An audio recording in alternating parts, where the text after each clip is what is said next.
Finlex ng ilang Kapuso stars ang kanilang holiday vacation bago mag-back to work this 2026. Kabilang dyan si Asia's multimedia star Alden Richards na magse-celebrate ng kanyang birthday bukas. May unang chika si Athena Imperial.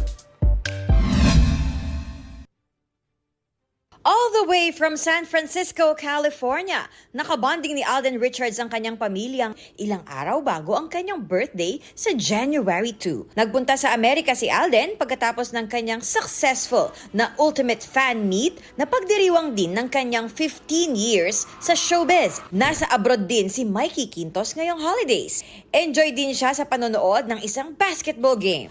White and snowy naman ang pagsalubong ng 2026 para sa ilang sparkle stars gaya nina Roxy Smith, Janina Chan at Shuve Etrata na di napigil maging emosyonal nang masilayan niya ang floating lanterns. Extra special para kay Shuve ang kanyang bakasyon dahil first time niyang maka-experience ng snow. Back in his hometown naman sa South Korea, si Kapuso Oppa Kim Jisoo. Mapapanood siya sa upcoming series na Never Say Die. Makakasama niya roon sina David Licauco at Jillian Ward.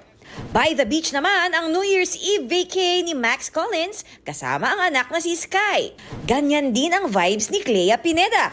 Habang si Allen Ansay enjoy sa provincial life kung saan nakapaglaro pa siya ng basketball kasama ang kanyang mga kaibigan. Ito ang unang balita. Athena Imperial para sa GMA Integrated News. Gusto mo bang mauna sa mga balita?